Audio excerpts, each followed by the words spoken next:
Alors, bonjour à toutes et à tous, bienvenue dans ce webinaire.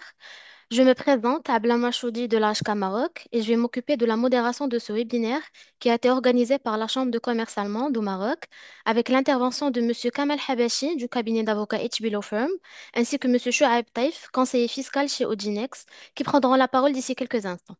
Alors, nous allons parler aujourd'hui des mesures fiscales de la loi de finances 2025 et vous donner un éclairage sur les récentes modifications. Avant de commencer, quelques mots sur le déroulement du webinaire. D'ici quelques instants, nous allons passer à l'intervention de nos deux experts.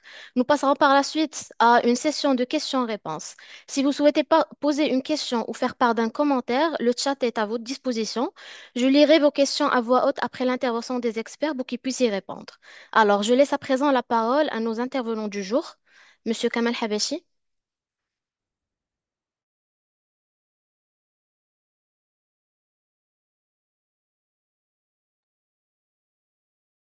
Merci, bonjour tout le monde. Merci d'être présent, d'être fidèle à ce fameux webinaire qui est annuel, qu'on organise juste au début de l'année, après l'adoption et la promulgation de la loi de finances. Donc, on va essayer de vous faire un résumé des principales dispositions qui ont été adoptées cette année par la loi de finances 2025. Et comme à l'accoutumée, donc l'administration fiscale nous habitue toujours à des changements, à des modifications, des fois fondamentale sur certains aspects de la fiscalité marocaine. Donc, sans tarder, je vais essayer, moi et Chouaib, de passer en revue rapidement les principales dispositions de la loi de finances 2025. Et après, on va passer à la séance questions-réponses pour répondre à vos interrogations. Un point rapide, un résumé de quelles sont les orientations de la loi de finances de cette année. Comme vous le savez, c'est une continuité de ce qui a été déjà lancé dans les chantiers de la fiscalité marocaine, à savoir la poursuite du renforcement des piliers de l'État social, c'est-à-dire aujourd'hui, l'État social a besoin de recettes, a besoin de fonds pour mettre en place les chantiers, les fameux chantiers en matière sociale, pour consolider ce qui a été déjà mis en place et pour continuer et pour assurer la poursuite de ces chantiers, notamment cette histoire de généralisation de la couverture médicale, etc. Ça s'inscrit également dans la consolidation de la dynamique de l'investissement et de la création d'emplois. Donc, le souci majeur de ce gouvernement, c'est justement accentuer les investissements pour pouvoir créer des emplois. Troisième point, c'est la poursuite de la mise en œuvre des réformes structurelles. Donc, comme vous savez, il y a pas mal de réformes structurelles qui, aujourd'hui, sont lancées par l'État et que le gouvernement essaie de poursuivre. Pour cela, il a besoin de financement et de recettes. Et enfin, on va dire la préservation de la soutenabilité des finances publiques, c'est-à-dire tout ce qui est en rapport avec la finance publique et les indicateurs micro et macroéconomiques pour pouvoir établir un équilibre au niveau du budget de l'État. Comme vous savez, le contexte national et international qui a été marqué par un certain nombre de choses, notamment la flambée des matières premières, du pétrole, etc. Tout ça a été pris en compte dans le cadre du budget de l'État. On a vu également que les dépenses prévues au niveau de la loi de finances 2025 ont été augmentés par rapport à ceux de la loi 2024. Et également en termes de recettes, on passe de 311 milliards quand même de recettes à 368 milliards. Ça veut dire que l'État commence à encaisser de l'argent, notamment suite à certaines opérations comme ce qu'on a vécu, notamment à travers l'amnistie. Au niveau de la structure du budget de l'État, on voit que dans le poste dépenses de fonctionnement, on assiste à ce qui est de 64% par rapport au budget de l'État, alors que les dépenses d'investissement, ça représente 25% du budget de l'État. Au niveau des objectifs de cette loi de finances 2025, c'est principalement, on vise la baisse de la pression fiscale, on va dire, et l'amélioration des revenus des salariés et des retraités. Donc, on a vu qu'il y a eu pas mal de dispositions qui touchent l'impôt sur le revenu et qui s'inscrivent dans le cadre des recommandations de la loi cadre de 69-19 qui porte sur la réforme fiscale des engagements et des engagements du gouvernement dans le cadre du dialogue social, c'est-à-dire tout ce qui a été promis aux syndicats pour pouvoir accompagner, on va dire, les salariés, les retraités dans le cadre de leur panier. Deuxième objectif, c'est le renforcement des dispositifs fiscaux de lutte contre la fraude fiscale et l'intégration du secteur informel. Donc aujourd'hui, le cheval de bataille de l'État, c'est migrer le secteur informel vers le secteur formel et lutter contre la fraude fiscale pour asseoir, on va dire, pour élargir l'assiette fiscale et asseoir ce qu'on appelle la justice fiscale pour justement éviter la pression fiscale. Troisième objectif, c'est la clarification de certaines dispositions en matière de la TVA et des droits d'enregistrement. Donc, l'année dernière, il y a eu pas mal de changements de chantier qui ont touché la TVA, notamment au niveau de la retenue à la source et des droits d'enregistrement. Donc, la loi de finances 2025, après avoir expérimenté l'année dernière, donc elle a apporté des précisions et des clarifications. Enfin, on va dire le dernier objectif, c'est la rationalisation et la simplification des règles d'assiette et de recouvrement. C'est-à-dire aujourd'hui, la tendance est d'aller vers la simplicité pour faciliter l'accès à l'impôt et également faciliter le recouvrement de cet impôt pour pouvoir faire adhérer, on va dire, le citoyen, le contribuable à la notion de l'impôt. Donc voilà, grosso modo, ce qui a été annoncé dans le cadre de cette loi de finances 2025. Et sans plus tarder, on va essayer de mettre le focus principalement sur l'impôt sur le revenu, l'impôt sur les sociétés, la TVA, les droits d'enregistrement et certaines dispositions communes. C'est comme ça que se décline notre présentation de ce matin. Donc, sans tarder, je vais céder la parole à notre ami Chouaib, expert comptable, qui va nous expliquer un peu les particularités des dispositions qui touchent l'impôt sur le revenu qui ont été prévues au niveau de cette loi de finances 2025. À toi, Chouaib.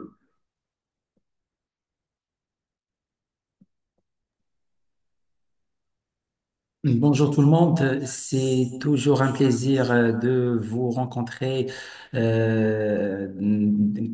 d'habitude dans cette début d'année 2025 que je vous souhaite une très bonne année à tout le monde avec plein de projets et de prospérité. Alors, comme si bien Maître Kamel l'a précisé dans sa présentation, cette loi de finances de 2025 s'inscrit dans une prolongement des changements, des mises à jour qui a été dédié pour cette année à l'impôt sur le revenu, à l'instar de ce qui a été réalisé lors des années précédentes, à savoir l'IS et la TVA. Donc, comme vous le savez, l'année 2025 a été marquée par un remaniement par rapport à la grille de l'impôt sur le revenu, à savoir le barème de l'IR.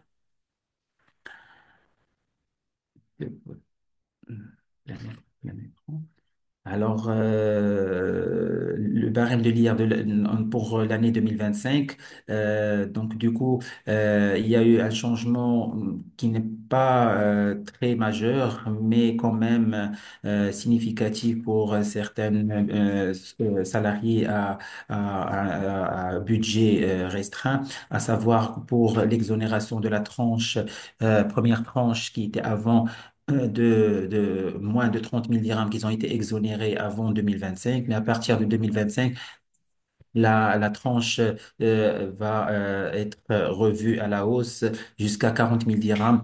Et aussi la revue du taux marginal qui était avant pour les revenus annuels qui dépassaient 180 000 dirhams, qui étaient imposés au taux de 38%. À partir de 2025, le taux marginal devient 37%.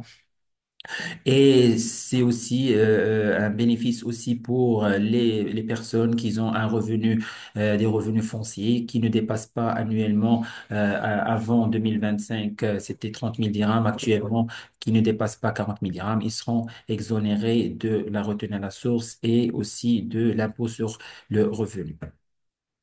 Deuxième mesure dans la loi de finances 2025 pour le volet impôt sur le revenu, c'est aussi l'augmentation du montant annuel de la réduction de l'impôt sur le revenu au titre des charges de famille. Donc, comme vous le savez, avant 2025, les charges familiales étaient à 60 dirhams par personne, et soit 360 dirhams annuellement. À partir de 2025, ça va être de 500 dirhams par personne, mais toujours plafonné à 6 personnes à charge. Donc, du coup, ça, c'est ce qui nous donne un montant annuel des 6 personnes de 2160 dirhams, qui étaient déductibles. Maintenant, en 2025, ça va être de 3000 dirhams comme charge familiale déductible. Le relèvement du montant des bons représentatifs des frais de nourriture délivrés par les employeurs. Ces bons-là, c'est des bons de nourriture qui sont octroyés par les employeurs à leurs salariés pour faire face au déjeuner et au repas, d'accord? Donc, la valeur faciale qui était déductible et admissible en déduction avant 2025, c'était de 30%, 30 dirhams, pardon. Actuellement, à partir de 2025, ça va être 40%, 40 dirhams, pardon, de valeur faciale déductible en charge. La troisième mesure, c'est le réaménagement des conditions d'exonération de l'indemnité de stage.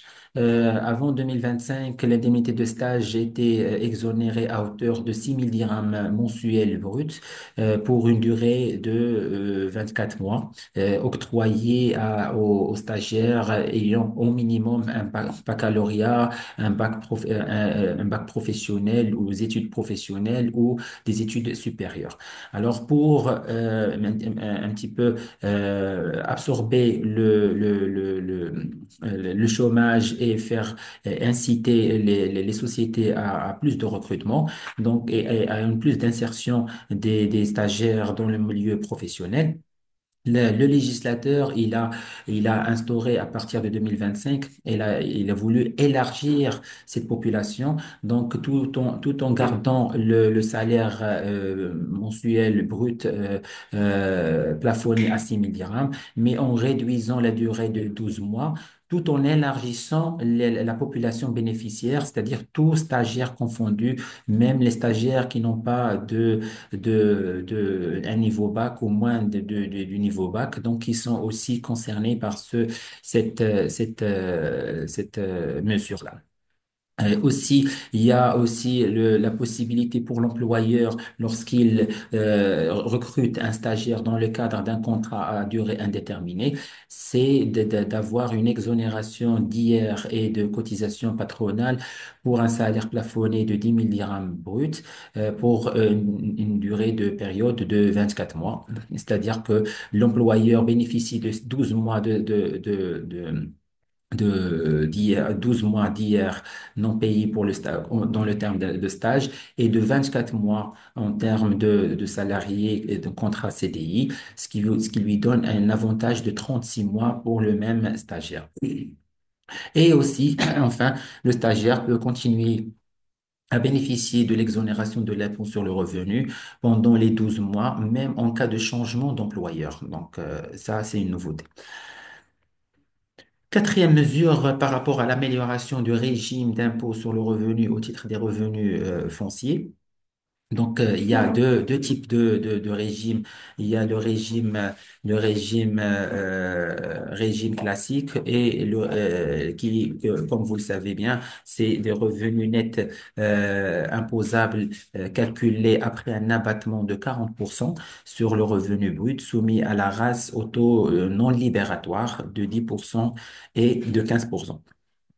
le taux non libératoire, c'est-à-dire que en plus de la retenue à la source qui est faite par le locataire, le bailleur devrait recalculer son revenu foncier à la fin de l'année et déduire les retenues à la source prélevées par le locataire et puis reverser un complément d'hier à payer. Donc, le barème, comme à titre de rappel, il y a une exonération des revenus inférieurs ou égal à 40 000 dirhams à partir de 2025, 10% de revenus fonciers inférieurs à 120 000 dirhams par an, d'accord, et 15% de retenue à la source pour les revenus fonciers égal et supérieurs à 120 000 dirhams. La nouveauté pour la loi de finances de 2020, de 2025, c'est la possibilité de déclarer une option révocable. Ce qui veut dire révocable, c'est-à-dire on peut se rétracter et l'abandonner par la suite, d'accord, pour une imposition de race libératoire à 20%. D'accord? Donc, l'avantage de cette retenez la source de 20%, il est de deux. Le deux premiers, donc le montant brut euh, qui sont prélevés donc dispense de la déclaration annuelle par le bailleur et aussi évite au bailleur de payer un impôt complémentaire à la fin de l'année. D'accord? Pour bénéficier ou pour opter à cette option. Donc, il faut soumettre une demande électronique via un modèle préétabli à l'administration fiscale. Dès qu'on reçoit le récépissé, on le donne au locataire afin qu'il, dans les 30 jours, afin qu'il fasse une retenue de 20% au lieu de 10 ou 15%.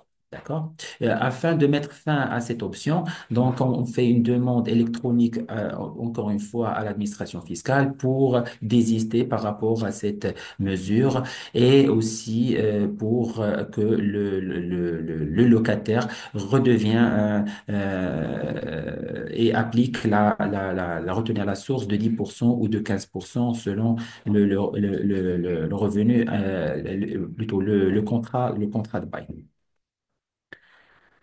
Cinquième mesure, c'est la création d'une nouvelle catégorie de revenus imposables en matière d'impôt sur le revenu. Donc, à partir de la loi 2025, le législateur, il a créé une sixième revenu imposable en matière d'impôt sur le revenu, en plus des cinq autres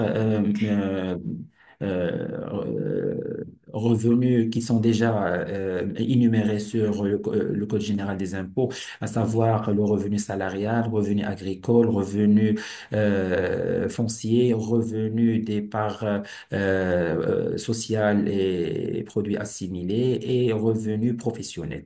Donc, le législateur, suite aux contrôles fiscaux qui ont été réalisés pour les personnes physiques, il a institué une sixième, comme j'ai dit, un revenu. Ce sixième revenu comprend les revenus évalués dans le cadre d'une procédure d'examen de l'ensemble des situations fiscales des personnes physiques dont la source n'a pas été justifiée. Donc, une ressource qui n'a pas été justifiée est équivalent à un revenu, est considéré comme un revenu. Les gains de jeux d'hasard en argent ou en nature, quelle que soit leur forme. Donc, les jeux d'hasard avant, ils étaient hors champ d'application de l'impôt sur le revenu. Actuellement, ils sont imposables entre les mains du bénéficiaire. Les revenus et gains divers provenant des opérations lucratives qui ne se rattachent pas à une autre catégorie de revenus. Donc, tout revenu de gains divers, on peut citer par exemple les gains relatif aux ventes de produits de collection, d'art, de sculpture, etc., de produits précieux ou métaux précieux, etc. Donc, dès qu'il y a un revenu dans ce sens, il est intégré comme revenu imposable. Aussi, la loi de finances à 2025, elle a instauré une retenue à la source de 30% pour les gains provenant de jeux d'hasard via Internet de sources étrangères qui doit être prélevé par les établissements bancaires et reversé vers la DGI. Et aussi, il y a aussi une imposition et une nouvelle contribution de solidarité sociale qui a été imposée pour les établissements qui gèrent les jeux d'hasard, les casinos, par exemple.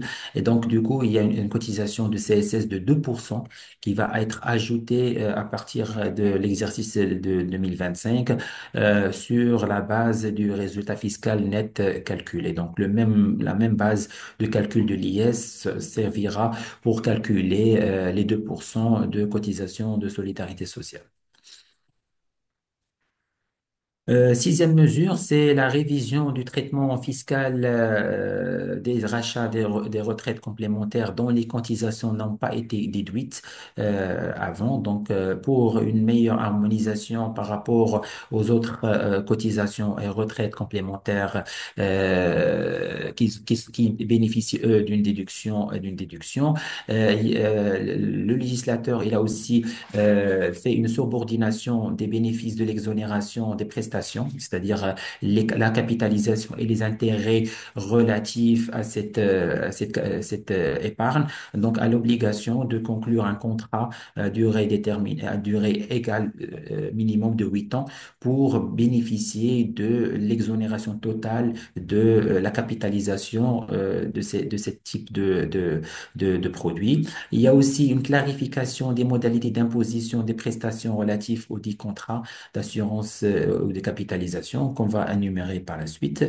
Et aussi, il y a l'exemption en cas de décès ou d'invalidité du souscripteur du délai de 8 ans. Donc, en cas de décès ou d'invalidité, la durée n'est plus obligatoire. Donc, si on sert la capitalisation ou les bénéfices avant les 8 ans, donc ils sont imposés à l'impôt sur le revenu sur le barème de droit commun. Donc, les trois cas de figure, c'est le cas de versement d'un capital. Donc, la base d'imposition de la prestation versée sous forme de capital est égale à la différence entre les montants de capitaux perçus par le bénéficiaire, donc, et la différence avec les primes versées par l'assuré correspondant au dit capital. La différence, c'est la capitalisation ou les intérêts, donc, qui sont imposés à l'IR. Par contre, les versements, le capital initial n'est pas soumis à l'IR. Le cas de versement d'une rente certaine, donc la base imposable de la prestation versée à l'assuré sous forme de rente certaine au titre de chaque période est égale à la différence encore entre le montant des rentes versées aux bénéficiaires concernés et la quote-part du montant des cotisations versées afférentes à cette période. Donc, c'est la différence entre les deux, les cotisations moins les versements. C'est la différence, elle est imposable à l'IR. Le cas des versements d'une rente viagère, donc, le versement des rentes viagères va être imposable selon le barème privilégié, à savoir 70%, un abattement de 70% pour les montants inférieurs ou égal à 160 000 dirhams et avec un abattement de 40% pour le surplus et le reste, ça va être imposé sur l'IR au taux normal. Septième mesure, c'est la clarification du principe d'imposition des profits fonciers réalisés dans le cadre des procédures d'expropriation par voie de fait. Donc, suite au litige réalisé dans le cadre des expropriations entre les expropriés et le tribunal. Donc, le législateur, il a instauré une retenue à la source de 5% pour les indemnités versées par les personnes intervenant dans les paiements suite à un jugement. Donc, on fait une retenue à la source de 5% et le reste, ça veut dire 95% du montant sera versé pour les bénéficiaires qui ont subi un jugement d'expropriation.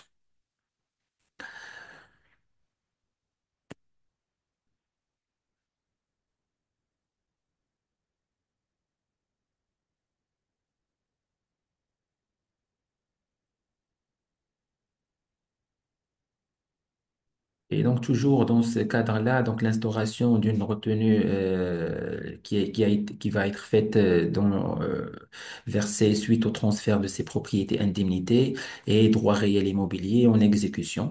Pour la mesure numéro 8, c'est l'exonération des pensions de retraite et de rentes viagères à compter du 1er janvier 2026.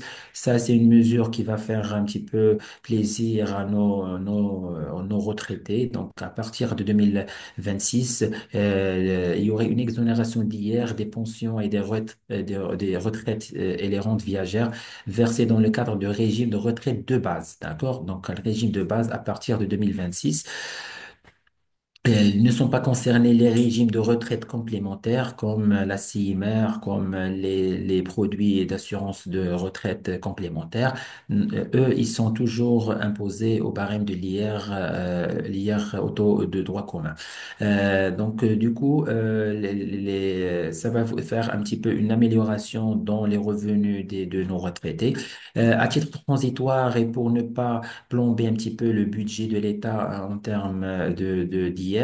En 2025, il y aurait comme à titre de transitoire une réduction de 50% du montant de l'impôt, d'accord? À partir de 2026, il y aurait une exonération totale de l'IR sur les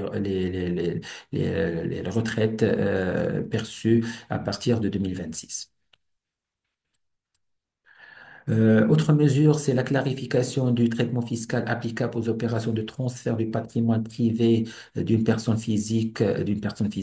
Dans le cas d'un transfert d'un immeuble de droit réel immobilier du patrimoine privé d'une personne physique à l'actif de son entreprise soumis à l'IR, RNR ou RNS. Donc, si l'apport de ce bien immobilier personnel est évalué ou bien inscrit dans le prix avec le prix d'acquisition original, il n'y aurait pas d'imposition par rapport à ça. Et par contre, si le bien transféré a été valorisé et comptabilisé à une valeur supérieure au prix d'acquisition d'origine, à ce moment-là, il y aurait une imposition sur le profit foncier réalisé.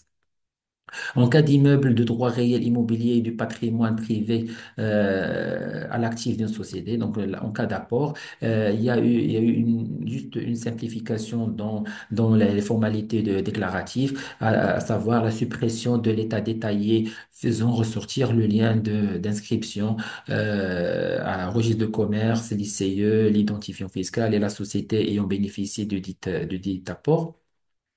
En cas d'action et part sociale d'une société à prépondérance immobilière d'apport non coté en bourse à l'actif d'une société, donc le bénéfice du régime incitatif, c'est le sursis de paiement de l'IR en cas d'apport au titre de la plus-value réalisée lors des opérations de transfert de ces titres à une société autre que les OPCI.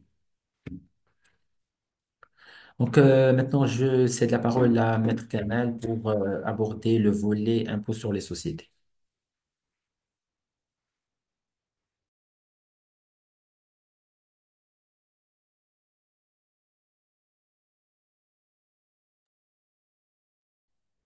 Merci Chouaib pour cet éclairage par rapport à l'impôt sur le revenu. Donc, sans tarder, nous allons passer à l'impôt sur les sociétés. Alors, juste pour une présentation. Alors, pour ce qui est de l'impôt des sociétés,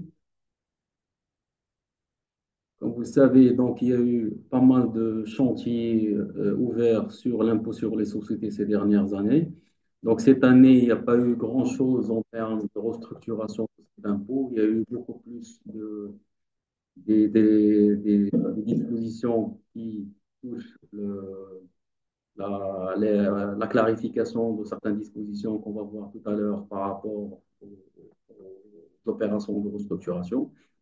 La première opération qui concerne l'impôt sur les sociétés qu'on peut traiter ici, c'est beaucoup plus on a essayé de rehausser le montant de la dotation aux amortissements dédiée aux véhicules de transport, c'est-à-dire au tourisme, pour les entreprises. Donc, comme vous savez, il y avait ce seuil qui datait il y a longtemps. Donc, on parlait d'un plafond de 300 000 dirhams pour les véhicules de transport dont le montant d'amortissement est déductible fiscalement. Comme vous le savez, 300 000 dirhams aujourd'hui, ça ne rapporte pas grand-chose. Avec la flambée des matières premières et l'augmentation des prix des véhicules, donc le législateur a jugé opportun de revoir à la hausse le montant de ce plafond de 300 à 400 000 dirhams, ce qui est pas mal. Donc aujourd'hui, avec la nouvelle loi de finances 2025, donc à compter de cette année, on peut passer des amortissements d'un véhicule plafonné à 400 plutôt que 300 000 dirhams pour toute nouvelle acquisition à compter du 1er janvier 2025. Deuxième disposition phare de cette loi de finances 2025 concerne le régime des opérations de restructuration dans le cadre d'un groupe. Comme vous savez, il y a eu pas mal de dispositions précédemment qui concernent le groupe, c'est-à-dire on a essayé d'accorder des avantages, des incitations pour pouvoir restructurer les groupes et faire des apports dans le sens de renforcer la notion de groupe plutôt que les céder des actifs un peu éparpillés autour des entités du groupe. Donc, cette mesure a apporté quelques éclaircissements, quelques ajustements, quelques suppressions, certaines dispositions qui permettent de voir plus clair cette notion de restructuration. Donc, on va prendre le premier aspect qui est le seuil de détention du capital pour la réalisation des opérations de transfert des immobiliers. Donc, avant la loi finance de 2025, le seuil de détention était fixé à 80%, c'est-à-dire il faut être détenteur de la chose à hauteur de 80% pour pouvoir prétendre à cette opération et profiter de cet avantage. Avec la nouvelle loi de finances, on a révisé ce seuil à la baisse et donc aujourd'hui, on exige que la détention à hauteur des 2 tiers. Et au lieu de 80, ça va être les 66, on va dire 67% plutôt que 80, ce qui va un peu encourager, stimuler les gens qui ne sont pas dans ce seuil de détention de 80 d'aller vers cette mesure pour pouvoir opter pour ces restructurations. Deuxième aspect, c'est le mode de transfert de ces immobilisations ou de cet actif. Donc, avant le transfert de propriété entre sociétés du groupe, aujourd'hui, le transfert en contrepartie de l'octroi des titres.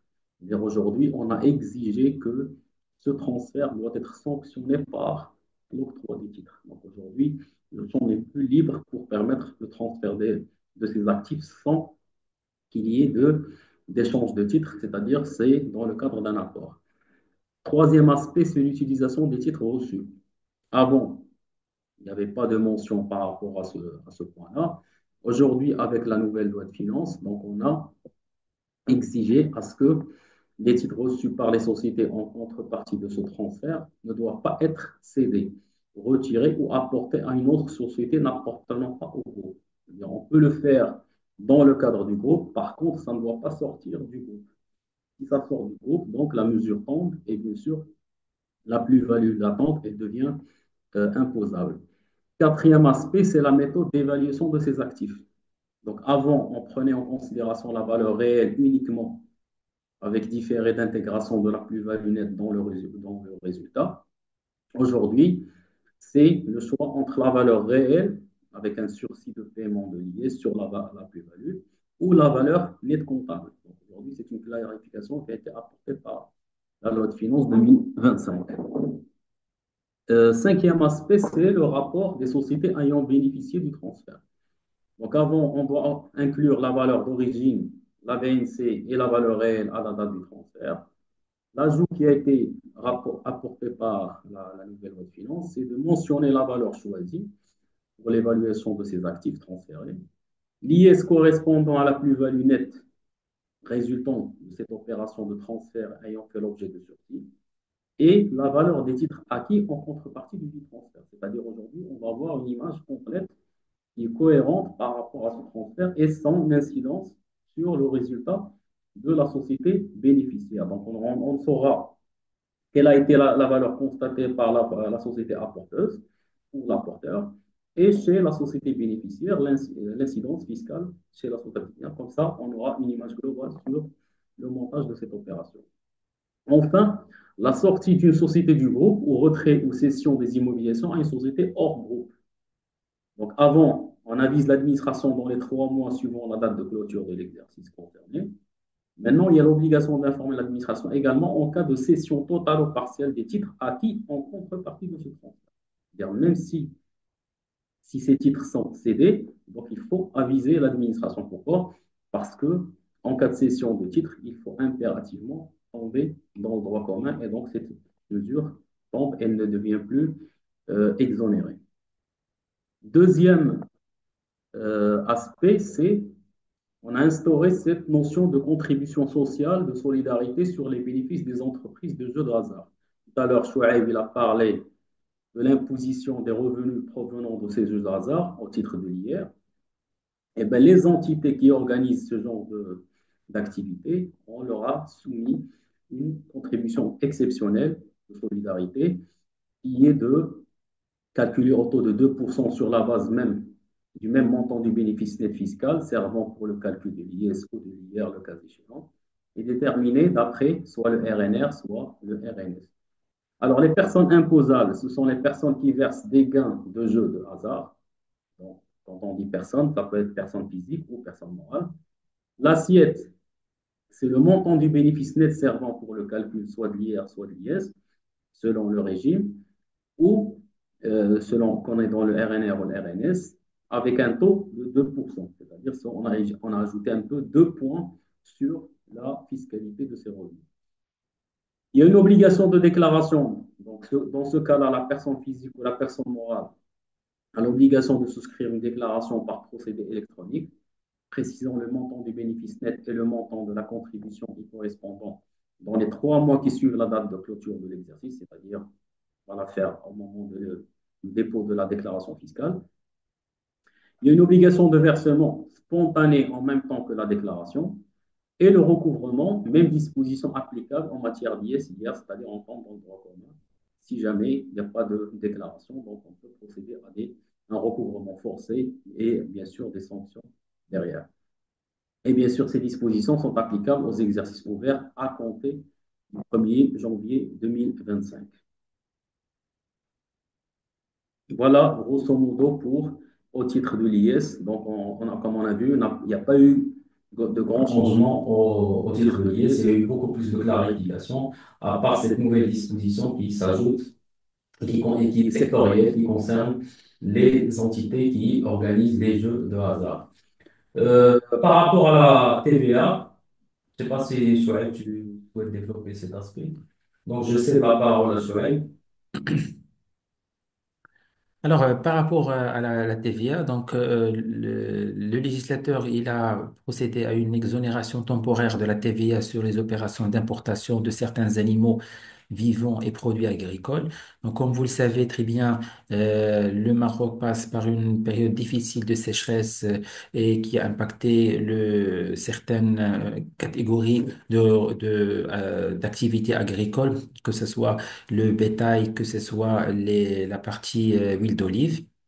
Donc, un petit peu afin de minimiser cette hausse des prix et cette pénurie de ces produits-là. Donc, le législateur a exonéré les importations de certains animaux vivants et produits agricoles de la TVA, à savoir les animaux vivants des espèces bovines, ovines, caprines et camélidés, et aussi les velles reproductrices et les génisses, et aussi les viandes des animaux des espèces bovines, ovines et caprines fraîches, réfrigérées ou congelées, et aussi le riz cargo importé par des industriels du secteur, et enfin l'exonération de la TVA sur les huiles d'olive de qualité vierge et extra vierge. Aussi, il y a eu une augmentation de la part minimale du produit de la TVA affectée au budget des collectivités territoriales. Donc ça s'inscrit dans le cadre de l'augmentation du budget alloué aux collectivités territoriales qui passe de 30% à 32%. Troisième mesure, c'est l'imposition des levures sèches à la TVA au taux de 20% à l'intérieur et à l'importation. Donc, on veut de s'assurer d'une concurrence équitable entre les produits importés et les produits locaux qui ne bénéficient pas actuellement de droit à la déduction. La loi de finances 2025 a prévu l'imposition des levures sèches à la TVA au taux de 20% unifié, que ce soit à l'importation, que ce soit à l'intérieur du territoire. Aussi, il y a l'exonération de la viande fraîche ou congelée assaisonnée de la TVA sans droit à déduction. Aussi, qui se rajoute par rapport au point 1 qu'on a déjà soulevé. Cinquième mesure, c'est l'harmonisation des dispositions relatives aux obligations de prestataires de services à distance non résidents avec les bonnes pratiques internationales. Donc, le législateur, à travers la loi de finances de 2025, il a apporté des modifications suivantes. Donc, il y a eu la suppression du champ d'application des prestations fournies à distance à un client résident à titre occasionnel au Maroc. Pourquoi? Parce que tout simplement, ce client-là paiera la TVA sur la transaction concernée dans son pays de résidence habituel. Il y a aussi une clarification par rapport à la définition des critères permettant d'établir la résidence fiscale au Maroc en dehors des autres principes qui sont énumérés dans les conventions de non-double imposition. Donc, d'autres critères s'ajoutent, c'est l'émission de la facture avec une adresse au Maroc pour savoir est-ce que le client il est résident ou non résident. Le paiement au moyen d'une carte bancaire émise par un établissement de crédit ou un organisme assimilé établi au Maroc. L'utilisation de l'adresse du protocole Internet IP au Maroc par le client, ou bien l'utilisation de l'indicatif téléphonique international du Maroc par le client. Ça, c'est des critères pour connaître est-ce que le client est résident ou non résident au Maroc. Et enfin, la modification de la périodicité de dépôt de chiffre, de la déclaration du chiffre d'affaires des non-résidents, qui était avant, c'était une déclaration mensuelle, et par la suite, on va switcher vers une déclaration et un dépôt trimestriel. Sixième mesure ou procédure, c'est l'exonération des biens d'équipement destinés à l'enseignement privé ou à la formation professionnelle acquis par les sociétés foncières ou organismes de placement collectif immobilier, les OPCI, créés exclusivement pour la réalisation des projets de construction, établissements privés d'enseignement ou de formation professionnelle. Donc, dans ce cadre-là, à titre de rappel, avant 2025, le législateur octroyait une exonération de la TVA pendant une durée de 36 mois à partir de la date des débuts d'activité.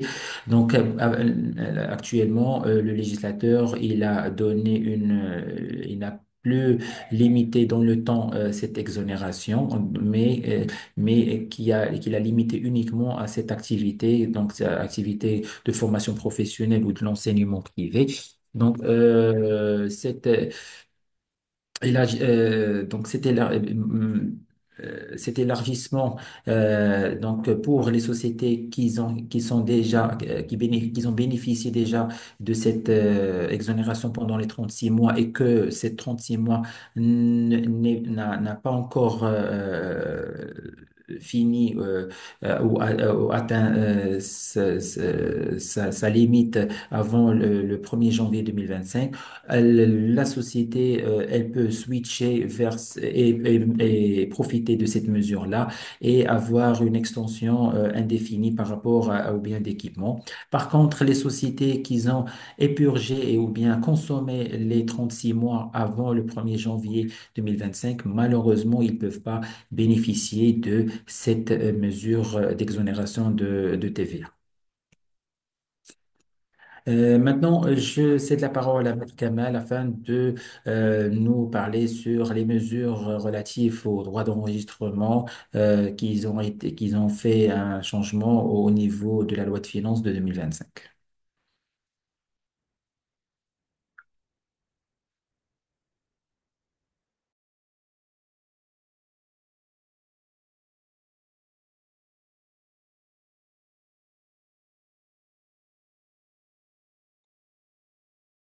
Par rapport au droit d'enregistrement, donc on a pas mal de dispositions qui ont été introduites concernant cette catégorie d'impôts, notamment la clarification du traitement fiscal qu'on va appliquer au contrat de bail, dont la durée est supérieure à 10 ans. Donc, comme vous le savez, donc les baux amphithéotiques qui étaient considérés comme des baux de longue durée et dont qui détermine la base imposable à 20 fois le prix annuel qui va demeurer applicable. Donc, avec la nouvelle loi de finances 2025, on a remplacé cette notion et cette expression de bail amphithéotique par bail dont la durée est supérieure à 10 ans. Pourquoi? Parce que dans la pratique, ça crée cette confusion, cet amalgame avec les receveurs de l'administration fiscale au moment de l'enregistrement. Donc, dès qu'on a un bail d'une longue durée, on le considère comme un bail amphithéotique et ça tombe sous le coup de cette disposition. Aujourd'hui, on a supprimé cette notion de bail amphithéotique parce que c'est une autre catégorie de baux qui est régie par un texte particulier.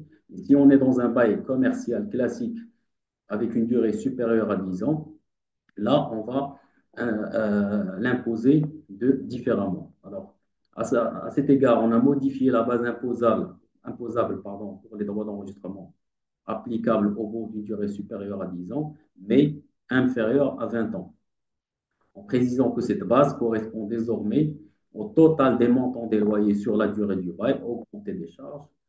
Et s'agissant des baux d'une durée égale ou supérieure à 20 ans, la base imposable reste fixée à 20 fois le loyer annuel, augmenté bien sûr des charges. Donc ici, on a essayé de lever quelques équivoques qu'on rencontrait dans l'interprétation pour l'enregistrement d'un contrat de bail, sans qu'il soit un bail amphithéotique, mais d'un bail de longue durée. C'est pour ça, dans la pratique, euh, qu'on conseille au moment de la rédaction des baux, de ne pas mentionner une longue durée. Parce que si vous mentionnez une longue durée, ça tombe sous le coup de cette disposition et auquel cas, le contrat de bail ne sera plus soumis à un droit fixe, mais à un droit proportionnel. C'est pour ça qu'il faut éviter de mettre, même si vous allez vous engager vis-à-vis du locataire ou du propriétaire pour une longue durée, ce n'est pas la peine de mettre cette durée, ça ne rime à rien. Il vaut mieux mettre une durée courte, voire même, c'est ce qu'on fait d'habitude 3, 6, 9, qui sera renouvelable tacitement, au lieu de mettre je m'engage sur 10 ans, sur 20 ans. Ça ne change rien dès lors que ça pourrait juste donner lieu à un droit d'enregistrement assez élevé, à moins que ce soit un contrat de bail d'une autre catégorie, c'est-à-dire pas un bail commercial soumis aux DAIR de 2016 ou de la loi de 80, mais plutôt un bail amphithéotique, auquel cas c'est un autre régime, c'est une autre disposition légale. La deuxième mesure, c'est l'institution d'une sanction applicable aux professionnels chargés d'accomplir la formalité d'enregistrement par voie électronique. Là, comme vous savez, c'est une disposition qui a fait couler beaucoup d'encre et les professionnels du chiffre comme les adouls et les notaires se sont manifestés pour dire aujourd'hui, on peut se tromper, ça pourrait être une omission, ça pourrait être une négligence, mais ça ne doit pas être sanctionné sévèrement. Donc, auparavant, je pense qu'il y avait ils ont mis 10 000 dirhams comme amende. Donc, cette corporation, ils ont milité pour supprimer cette disposition. Malheureusement, ça n'a pas été supprimé, mais l'administration fiscale, quand même, a fait un geste et elle a dit que on va instaurer une amende symbolique, on va dire, de 1000 dirhams si jamais il y a une information qui manque ou quelque chose ou incomplète ou erronée dans le cadre de l'enregistrement électronique qui est effectué par ces professionnels dans le cadre d'un acte.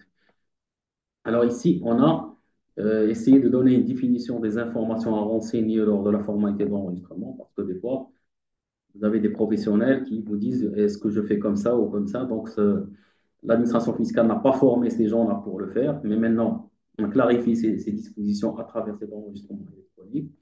Et on a dit que si jamais le professionnel se rattrape toujours dans le délai de 30 jours d'enregistrement, on peut toujours oublier la sanction et donc il n'y aura plus d'amende de 1000 dirhams dès lors que cette erreur a été rectifiée et on a corrigé le tir dans le délai de 30 jours. Encore faut-il déposer l'acte dans les délais, c'est-à-dire au début au moment de sa signature, pour pouvoir profiter du délai de 30 jours. Donc aujourd'hui, ces professionnels doivent être très diligents dans le cadre de l'accomplissement de cette formalité qui pourrait derrière cacher des erreurs non intentionnelles et donner lieu à des amendes, notamment de 1000 dirhams par acte. Autre disposition nouvelle, c'est l'institution de l'obligation pour les notaires de transmettre les actes portant une signature électronique. Alors là, le CGI impose aux notaires de présenter au bureau de l'enregistrement les registres minutes pour visa et de transmettre une copie de ces actes par voie électronique. Donc, dans la continuité de la procédure d'inscription au livre foncier auprès de la ACF, qui exige que les documents transmis soient munis d'une signature électronique sécurisée. Donc, la loi de finances a introduit l'obligation pour les notaires de transmettre à l'administration fiscale par voie électronique des actes portant leur signature électronique. C'est-à-dire, avant, on envoyait juste les actes signés et enregistrés. Aujourd'hui, on a imposé à ces gens-là de mettre en place la signature électronique pour attester que l'acte a bel et bien été signé par le notaire de manière électronique. Une autre disposition concerne l'interdiction pour les conservateurs de la propriété foncière de recevoir des actes non accompagnés d'une attestation d'enregistrement délivrée par l'administration fiscale. Donc, toujours dans le cadre de cette signature électronique des documents, donc avant, on enregistrait le document. Bien sûr, le site de l'administration fiscale génère l'attestation fiscale, l'attestation d'enregistrement, pardon, et donc on annexe cette attestation à l'acte. Et on dépose l'acte quel qu'il soit, un PV, un contrat, un engagement, etc. Et bien sûr, on mentionne sur l'acte les mentions obligatoires d'enregistrement. Des fois, on dépose l'acte juste avec les mentions sans l'attestation. Des fois, avec aujourd'hui, c'est devenu une obligation pour les conservateurs. Ils ne peuvent plus, ils n'ont plus le droit de recevoir des actes qui ne sont pas accompagnés de l'attestation qui justifie que la formalité d'enregistrement a été accomplie et que l'impôt a été liquidé auprès de l'administration. Donc, on a institué, avec la loi de finances 2025, l'interdiction pour les conservateurs de recevoir les actes non accompagnés d'une attestation d'enregistrement, selon bien sûr le modèle préétabli par l'administration fiscale. Et je pense que aujourd'hui, si on a commencé par les conservateurs, parce que l'enjeu peut-être est important, mais peut-être bientôt, on va la généraliser à d'autres administrations, notamment au greffe du tribunal de commerce. Cinquième point, c'est la consécration de l'exonération des droits d'enregistrement des opérations de cession à titre gratuit des biens immobiliers au profit des familles de Chouhada, des militaires mutilés lors des opérations et des militaires rapatriés et ralliés. Alors là aussi, ça rentre dans le cadre des hautes instructions royales pour la régularisation de la situation juridique des immeubles attribués aux familles des Chouhada et des anciens militaires. Donc, la loi de finances 2025, elle vise à consacrer l'exonération des droits d'enregistrement relatifs aux actes constatant les opérations de transfert à titre gratuit des immeubles à leur profit. Donc, aujourd'hui, dans le cadre de ce mouvement de transfert de ces biens au profit de ces familles, donc ce qui est logique, c'est que quand on est en train de transférer ces biens à titre gracieux, et bien, donc on a instauré l'exonération au titre des droits d'enregistrement pour pouvoir accompagner cette mesure dans un cadre purement gratuit. Sixième point, c'est l'exonération des actes de constitution des garanties au profit de l'administration fiscale relatives à tous les impôts. Là aussi, la loi de finances 2025 prévoit la généralisation de l'exonération des droits d'enregistrement attribués actuellement aux actes de cautionnement bancaire ou d'hypothèque consentis en garantie de paiement des dits droits, en vue d'inclure tous les actes constituant des garanties au profit de l'administration fiscale. Aujourd'hui, vous voulez donner une garantie à l'administration fiscale pour une opération X, notamment la fameuse exonération au titre de la TVA, comme l'a été instaurée l'année dernière. Donc, si jamais vous donnez une garantie à l'administration fiscale, eh bien, cette garantie était soumise au droit d'enregistrement. Avec la loi de finances 2025, donc on a clarifié les choses. Cette garantie n'est pas soumise au droit d'enregistrement et donc elle pourrait être remise à l'administration fiscale sans qu'elle soit sans payer les droits d'enregistrement. Septième point, la clarification des droits d'enregistrement applicables aux opérations de restructuration des groupes. Là aussi, la loi de finances a clarifié les dispositions de l'article 135 du CGI, qui était instauré bien avant, dans la mesure où elle a prévu un droit d'enregistrement fixe qui est forfaitaire de 1000 dirhams, qui va s'appliquer à ces opérations de transfert et d'accord. Donc, tout à l'heure, on avait vu les opérations de restructuration et de transfert d'actifs dans le cadre d'un groupe. Eh bien, ces actes-là sont soumis à un droit d'enregistrement forfaitaire de 1000 dirhams. Pourquoi? Pour inciter les sociétés ou les groupes de sociétés ou les entreprises qui sont un peu éparpillées à se regrouper dans le cadre d'un groupe et de se restructurer pour pouvoir avoir un groupe de sociétés au lieu d'avoir des entités un peu éparpillées. Donc voilà un peu pour ce qui est des mesures qui touchent les droits d'enregistrement. Donc il n'y a pas eu de disposition phare, on va dire, qui touche au fond cet impôt. Mais on a vu qu'il y a eu quelques ajustements, quelques clarifications de part et d'autre pour pouvoir accompagner toujours ce chantier fiscal qui est mené par l'État. Euh, on passe pour la dernière mesure, qui sont des mesures communes qui vont être développées par Shoaib. Donc, les mesures communes pour la loi de finances de 2025, c'est l'avantage fiscaux octroyé en faveur des représentations de la FIFA au Maroc. Donc, comme tout le monde le sait, le Maroc, il a eu la chance d'organiser la Coupe du Monde pour 2030 et dans ce cadre-là, le législateur, il a octroyé une quasi-exonération, plutôt, c'est pas qu'une quasi, mais une totale exonération de l'impôt par rapport aux représentations de la Fédération internationale de football, la FIFA, qui va ouvrir ses bureaux sur le territoire marocain. Donc, cette exonération s'inscrit euh, par rapport à l'ensemble des impôts, que ce soit l'impôt sur les sociétés, l'impôt sur la retenue à la source sur les produits des actions et parts sociales et revenus assimilés, l'exonération aussi de la retenue à la source sur les rémunérations versées par les représentations, l'exonération de la TVA, l'exonération des droits d'enregistrement et enfin l'exonération de l'impôt sur le revenu sur l'ensemble des activités réalisées sur le territoire marocain.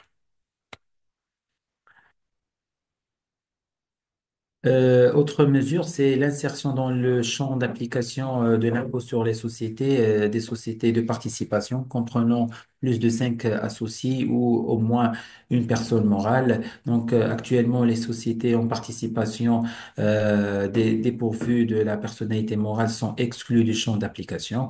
Donc, à partir de la loi de finances 2025, elle vise à assujettir obligatoirement ce type de société à l'impôt sur les sociétés pour les sociétés ayant au moins 5 associés personnes physiques, ainsi que celles comprenant au moins une personne morale avec une obligation de tenir une comptabilité et de fournir les documents comptables de ces sociétés, ainsi de déposer aussi leur bilan, le CPC et l'éthique, et enfin une obligation de faire une déclaration de l'état de répartition de résultats entre les associés, faisant ressortir pour chacun leur nom, l'identifiant fiscal et la part de chacun des associés dans cette société de participation. Autre mesure qui va de main en parallèle avec celle-ci, c'est avec le groupement, l'intégration du champ d'application de le groupement d'intérêt économique. La mesure de la loi de finances de 2025, elle touche principalement à un état déclaratif de la répartition du résultat entre les membres. Donc, on va ajouter une déclaration qui va accompagner la déclaration de résultat de la JE. et qui nous donne une répartition des bénéficiaires et du résultat entre les mains de ces derniers. Donc, l'État comprend les noms et ou les raisons sociales des membres de la GIE, leur adresse et leur identifiant fiscal, ainsi de la quote-part des membres, des membres dont le résultat net réalisé par le groupement d'intérêt économique. Troisième mesure, c'est la clarification des effets juridiques de la notification électronique. Chaque année, le législateur, il aménage cette partie de notification électronique en cherchant à implanter et à instaurer la notification de façon électronique et pour sortir un peu du cadre classique qui est la notification sur papier par courrier recommandé ou par huissier de justice.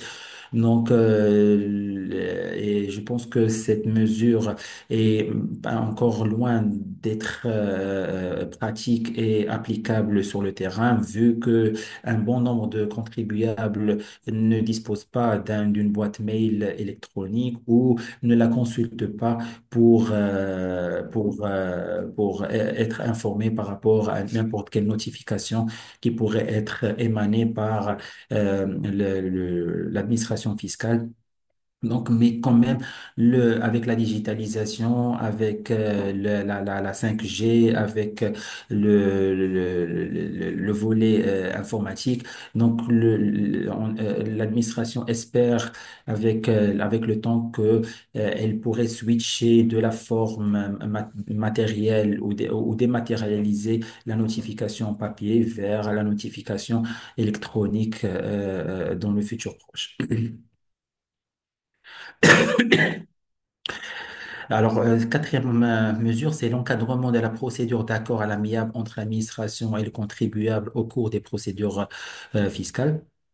Donc, la nouveauté par rapport à cette loi de finances 2025, c'est que par rapport à la formalité de signature de l'accord avec suite à un contrôle fiscal, que le contribuable va adresser une lettre de désistement de lui, donc du contribuable, vers l'administration pour la signature d'un contrat, d'un accord, pardon, avec l'administration, sachant que à titre de rappel, au sein de l'accord, il y a toujours un paragraphe qui stipule que le contribuable désiste de faire toute poursuite devant les autorités et compétentes, que ce soit la CLT, CNRF ou les tribunaux.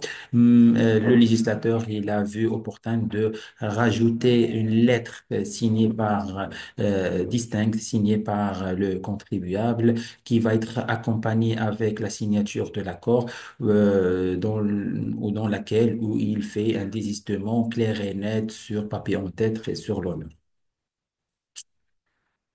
Cinquième mesure, c'est la prorogation du délai prévu pour bénéficier de l'abattement de 70% appliqué sur la plus-value nette réalisée à l'occasion de la cession des éléments de l'actif immobilisé. Cette mesure a été introduite dans la loi de finances 2022 afin d'encourager les sociétés à rénover, à changer leurs immobilisations ou bien à réinvestir dans leur outil de production. Cette mesure d'abattement de 70% est le produit qui va être bénéfique, qui va faire bénéfice pour acheter d'autres immobilisations, était prévu pour les années entre 2022 et 2025. Donc, le législateur, il a voulu encore étendre ce bénéfice en la prorogeant vers jusqu'à 2030 tout en éliminant et supprimant et en excluant les terrains et les constructions bâties. Autre mesure, c'est là par rapport à la simplification des modalités d'application progressive de l'impôt retenu à la source sur les produits d'action par sociale et revenus assimilés, communément admis les dividendes. Avant 2025, et le législateur imposait la retenue à la source sur la base de la source de l'année de la source du résultat, ce qui faisait vraiment une grande gymnastique et un grand casse-tête pour aussi bien pour les comptables et les professionnels du chiffre que pour l'administration fiscale pour faire un suivi euh, pertinent par rapport à la consommation de ces résultats année par année. Donc, du coup, comme à titre d'exemple, si jamais on fait une distribution de bénéfices au courant de l'exercice 2025 sur la base d'un résultat de 2023 et un reliquat de 2024. À ce moment-là, on était soumis à deux taux différents, c'est-à-dire un taux relatif à l'exercice 2023 parce que la source et un taux spécifique à l'exercice 2024 qui est aussi la source. Et donc, on se retrouve avec deux taux à appliquer et ce qui faisait vraiment un casse-tête par rapport les professionnels du chiffre et le suivi au niveau de l'administration fiscale. Donc, le législateur, il a voulu faire court, simple et direct. Donc, on va appliquer un barème sur la base de l'année de perception de dividendes. Donc, si on va recevoir des dividendes courant l'exercice 2025, ça va être un retenu à la source de 12,5. Si on reçoit des dividendes pour l'exercice 2026, ça va être du 11,25. Et à partir de 2027, ça va être une retenue à la source sur dividendes de 10%, abstraction faite de la source d'exercice de ces revenus. Autre mesure, c'est l'élargissement des attributions des commissions locales de taxation. On l'a bien explicité dans le paragraphe de l'impôt sur le revenu, donc il y a eu la création d'un sixième revenu imposable pour les personnes physiques. Donc, ce type de revenu fait l'objet aussi, en cas de contentieux, de les attributions de la commission locale de taxation en vue de l'inclure dans les rectifications des revenus et gains. D'accord? Et l'autre mesure qui l'accompagne, c'est par ailleurs, c'est que le domicile fiscal du contribuable a été ajouté comme critère pour la détermination de la commission locale de taxation compétente pour le recours. Autre mesure, c'est le prolongement de la période de paiement de la taxe service annuelle sur les véhicules à 60 jours au lieu de 30 jours actuellement pour les véhicules mis en circulation en cours d'année. Donc, les véhicules nouvellement mis en circulation, les fameux W, d'accord? Avant, il y avait une problématique relative à ces types de voitures, donc les nouvelles voitures, dans la mesure où le retard de délivrance de la carte grise poussait certaines contribuables à payer la vignette avec des pénalités, vu qu'ils avaient passé le délai de 30 jours. Donc, pour remédier à cette problématique-là, le législateur, il a étendu la durée jusqu'à 60 jours pour payer la vignette pour les nouvelles voitures, les nouvelles immatriculations. Donc, dernière mesure qu'on va aborder dans la loi de finances de 2025, c'est l'intégration de la taxe spéciale de ciment au niveau du Code général des impôts. Juste à titre de rappel, cette taxe elle touche aussi bien les sociétés qui font l'importation de ciment et aussi bien les sociétés qui font de la production du ciment sur place. Cette taxe, pour l'histoire, s'élevait en 2002, pardon, à 0,05 dirhams le kilogramme. Il a été augmenté à 0,10 dirhams le kilo sur la loi de finances de 2004 pour arriver à 0,15 dirhams à partir de la loi de finances de 2012. Donc, juste pour l'histoire aussi, dans le cas des sociétés qui font l'importation du ciment, c'est la douane qui fait la gestion et la perception des droits et taxes. Pour les cimentiers qui font de la production locale, c'est le comptable du trésor de leur siège qui fait le recouvrement de ces taxes. Alors, le Code général des impôts, il a institué une homogénéisation. Donc, l'attribution de la gestion de cette taxe à la Direction générale des impôts pour la partie ciment produit localement et l'administration des douanes et impôts indirects pour la partie ciment importé. Donc, la DGI se substitue au Trésor. Au Trésor. L'obligation aussi déclarative, les entreprises de production du ciment sont tenues de souscrire spontanément auprès de l'administration fiscale par procédé électronique une déclaration selon un modèle préétabli par l'administration précisant notamment les quantités du ciment vendu et celles utilisées pour la consommation interne comme matière intermédiaire. Au plus tard à la fin du mois qui suit la facturation des ventes, donc à la même date de la déclaration de TVA pour les consommations internes. Donc, aussi, ces entreprises doivent verser la taxe spontanément, donc auprès de l'administration fiscale par procédé électronique dans les mêmes délais précités de déclaration. L'application des règles de recouvrement contentieux, sanctions et prescriptions stipulées dans le Code général des impôts s'applique aussi pour les produits localement et aussi l'application des règles de droit de douane pour la liquidation, la perception et les taxes de ciment pour la partie importation. Donc c'est tout par rapport à cette mesure et ces mesures relatives à la loi de finances de 2025 que cette année elle a eu la particularité d'aborder la partie hier dans la perspective où que l'année prochaine les discussions s'animent dès aujourd'hui autour d'une réforme sur les taxes parafiscaux pour l'année 2026. Je vous remercie et on est là pour répondre à toutes questions de l'auditoire. On vous remercie de votre patience et donc je cède la parole à notre modératrice s'il y a des questions, on est là pour répondre. Merci, merci beaucoup pour cette intervention très riche en informations. On va passer à la session questions-réponses. Je vais commencer par Il lire n'y a la pas de son. première question. Vous m'écoutez? Alors, on va passer à la première question. Euh, Bonjour, pour la déclaration des revenus additionnels pour particuliers, quelle est la démarche à suivre et merci. Pardon, est-ce que vous pouvez Oui, répéter bien la sûr. question? Alors, pour la déclaration des revenus additionnels pour les particuliers, quelle est la démarche à suivre? La démarche à suivre, c'est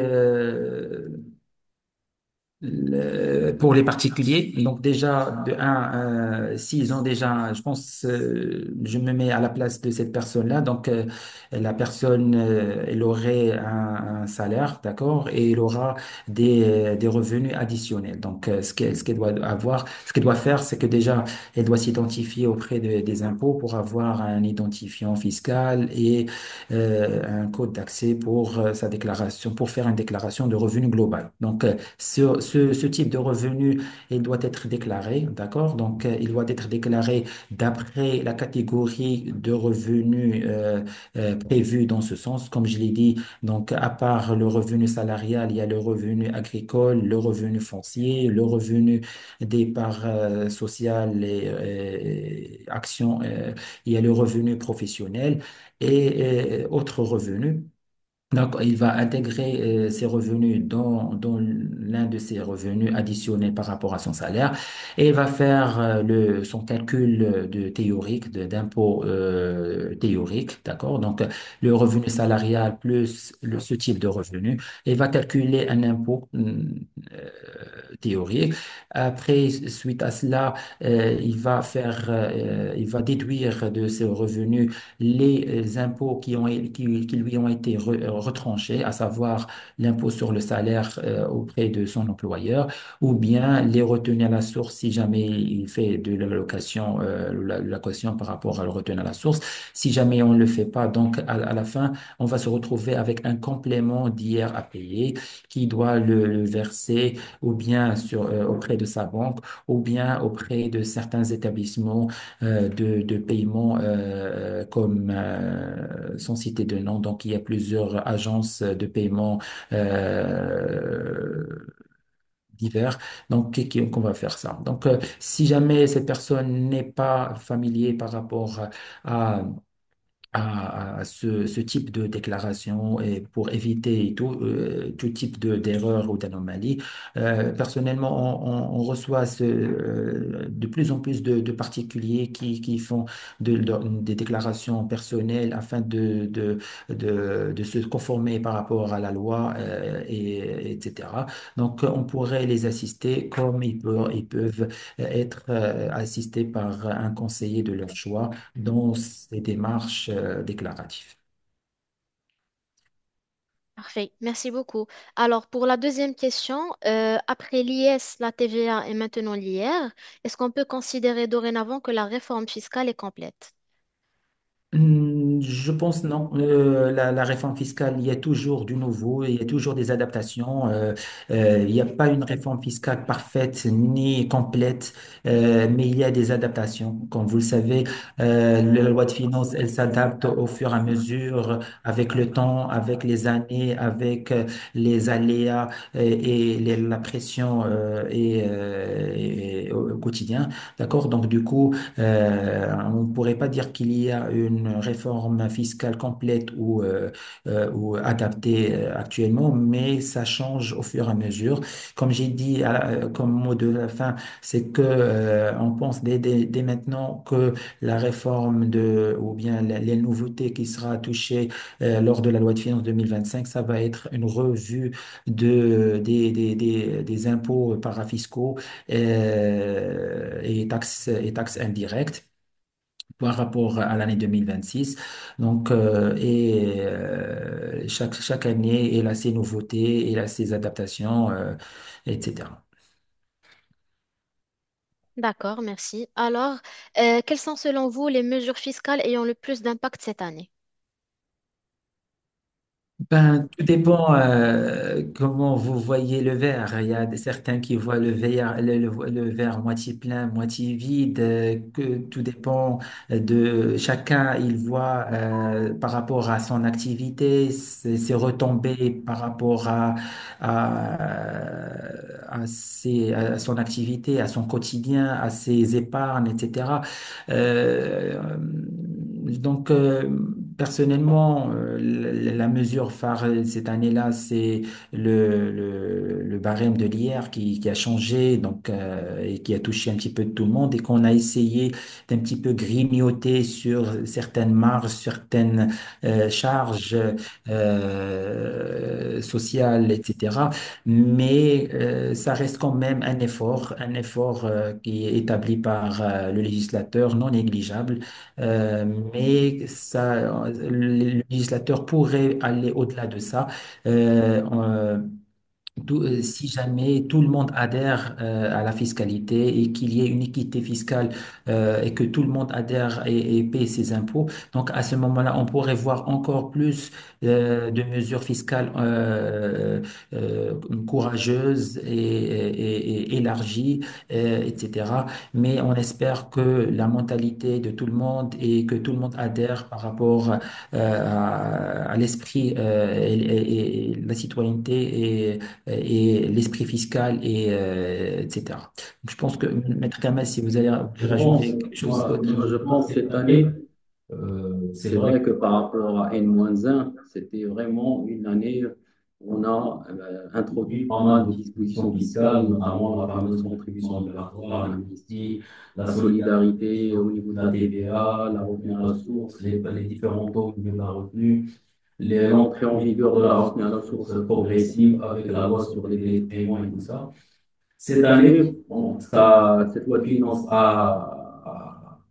a donné lieu à des heureux et à des malheureux. Bon, les heureux, ce que tu as évoqué, c'est-à-dire le petit ajustement au niveau du barème de l'IR. Donc, on a quand même supprimé un point et on a haussé le taux, on a haussé le plafond d'exonération. C'est vrai que c'est pas grand-chose, mais c'est non négligeable quand même. Ça va impacter le pouvoir d'achat du contribuable, notamment les salariés et les retraités. En revanche, elle a donné peut-être lieu à des malheureux, notamment ce qu'on a vu tout à l'heure pour les sociétés des jeux de hasard. Donc, que ce soit les sociétés de jeux de hasard, on a vu un peu l'instauration d'une contribution sociale qui va s'ajouter à leur revenu, donc de 2 points. Et par rapport aux habitudes de ces jeux de hasard, donc les personnes qui sont, qui pratiquent cette activité, donc on va voir un peu le revenu également imposé. Donc, auparavant, il n'y avait pas cette imposition. Et là, on se pose la question, comment on veut se positionner ici au Maroc? Parce que quand on dit les jeux de hasard, on ne vise pas particulièrement les Marocains. Donc, on vise beaucoup plus les étrangers. Et donc, c'est du tourisme étranger. Donc, il y a un tourisme particulier par rapport à ces jeux de hasard. Est-ce qu'on veut se positionner dans une optique où on veut fiscaliser quel que soit le prix, on veut être une terre d'accueil, on reçoit les touristes qui agissent dans ce domaine particulier parce qu'ils profitent d'une fiscalité avantageuse, voire d'une exonération. Donc aujourd'hui, avec cette fiscalité, donc je pense qu'on va chasser certains touristes étrangers qui venaient ici principalement pour les casinos. Donc, parce qu'ils vont voir le revenu imposé. Donc ça va donner peut-être à des malheureux, mais peut-être à la fin de l'année, on va faire le bilan pour voir est-ce que ça a impacté réellement ce secteur ou pas. Et après, donc, on a le deuxième secteur qu'on pourrait dire, il a subi de plein fouet donc la finance 2025, c'est les cimentiers. Donc avec l'instauration de ces taxes, donc aujourd'hui, j'imagine, ils ne sont pas heureux par rapport à cette imposition et on va voir est-ce que ça va impacter véritablement le résultat. Mais sinon, il n'y a pas eu de grandes réformes, de grandes dispositions structurelles qui touchent les impôts par rapport au Code général des impôts de l'année 2024. Il y a d'autres D'accord. questions? Oui, il y a plusieurs questions. Alors, la prochaine question, comment faire pour calculer la prime 2024 desservie en 2025 avec le nouveau barème?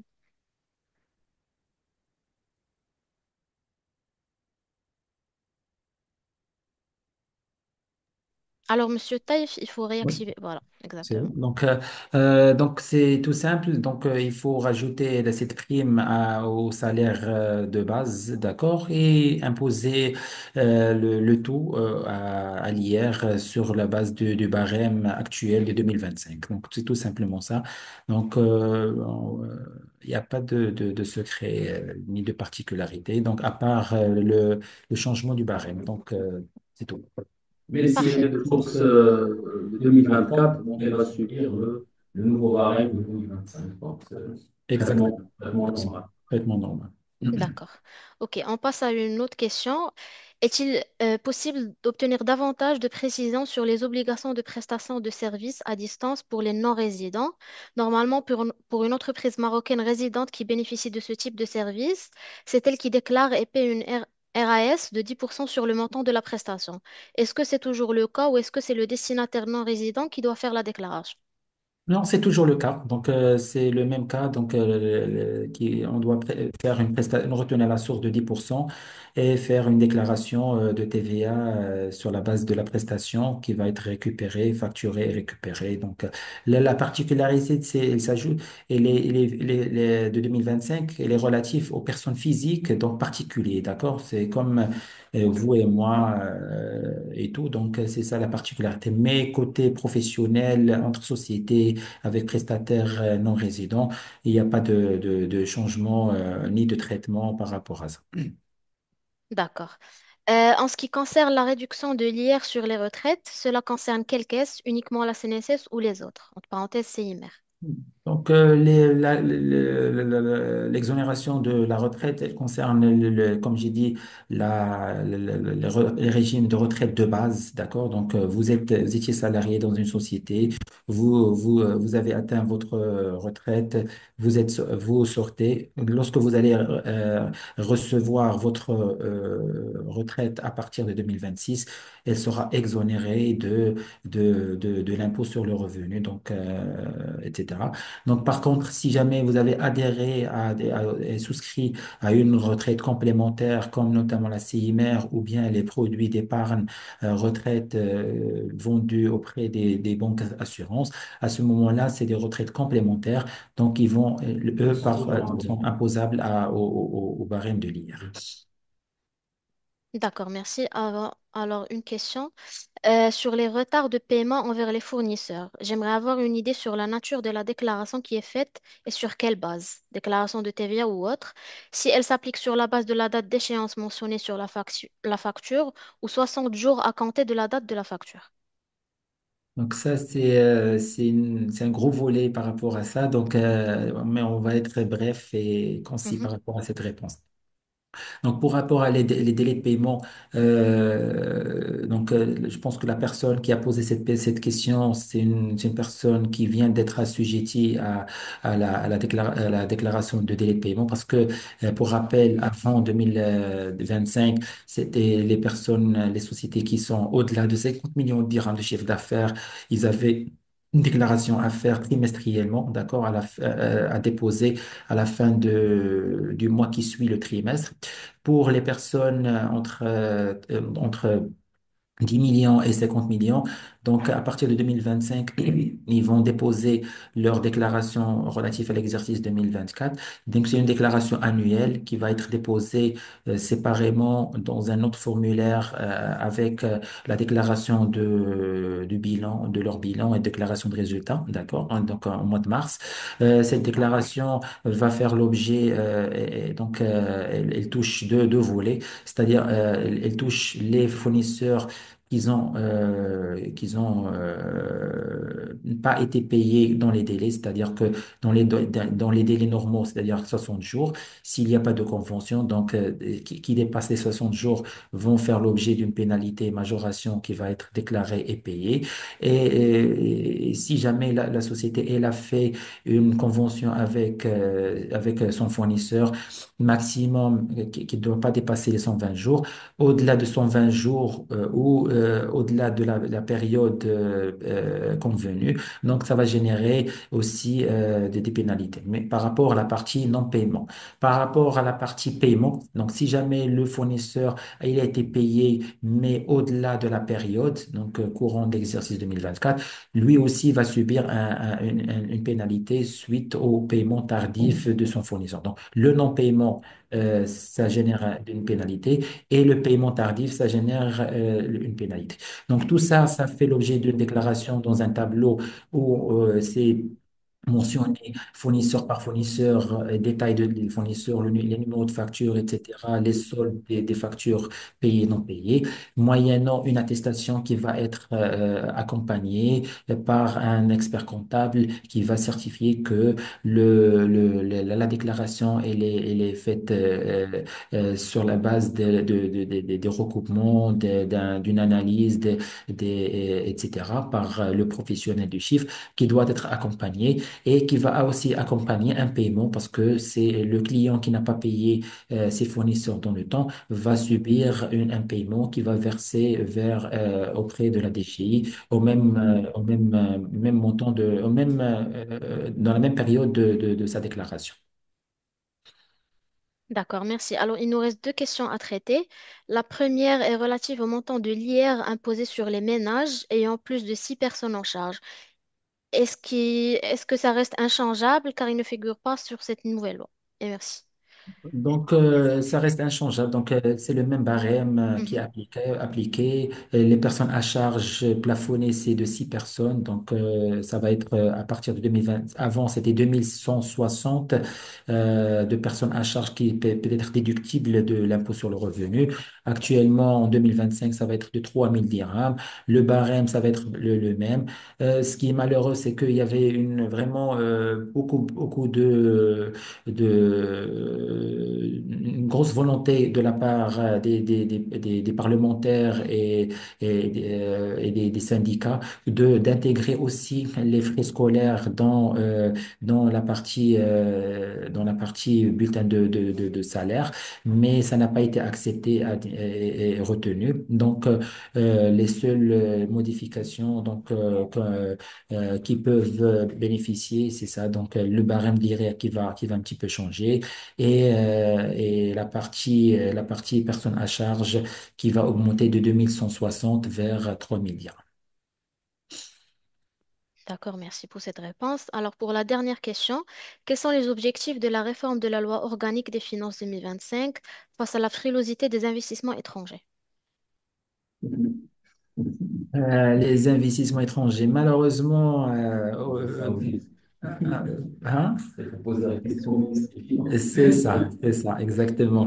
Sincèrement, malheureusement, le Maroc, il avait beaucoup d'avantages fiscaux qui a été octroyés, surtout pour les zones d'accélération industrielle, pour les CFC, etc., pour attirer des nouveaux investissements, des IDE, etc. C'était vraiment un tapis rouge et une grande des gros avantages qui ont été octroyés. Et d'ailleurs, c'est la raison pour laquelle certaines grosses boîtes comme Renault, etc., ont voulu investir ici au Maroc parce que le Maroc offrait des avantages fiscaux considérables par rapport à ce type d'industrie. Mais malheureusement, le Maroc s'est fait tirer les oreilles et s'est fait redresser par rapport à l'Union européenne en mettant le Maroc dans la zone grise en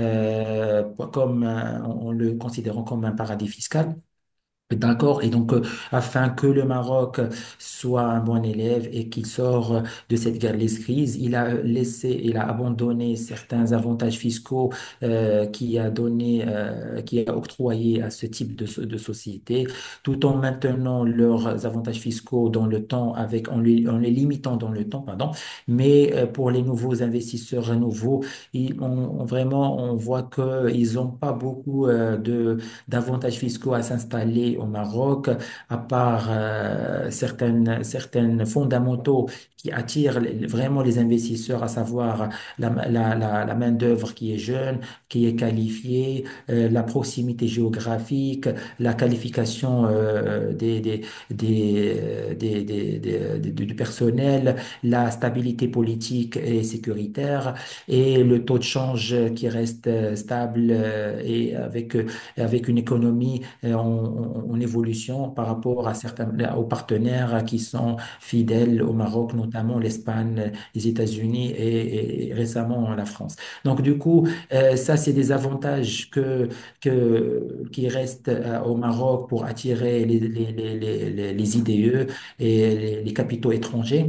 Par contre, les avantages fiscaux qui ont été vraiment attrayant pour certains. Et malheureusement, le Maroc les abandonne pour la sortie de la liste grise. Maintenant, on est dans la liste blanche, mais tout en gardant ça pour avoir des crédits et des lignes de financement par rapport aux organismes internationaux. Merci beaucoup pour vos réponses et pour votre contribution. Alors, à titre de rappel, vous pouvez revisionner cet enregistrement sur la chaîne YouTube de la Chambre. Vous trouverez le lien sur l'espace chat. Merci encore une fois à nos experts et aux participants pour votre écoute. Et on se revoit, Inch'Allah, pour un autre webinaire. Merci beaucoup. Merci. Au Merci. revoir. Au revoir. À Merci. la Au revoir. prochaine.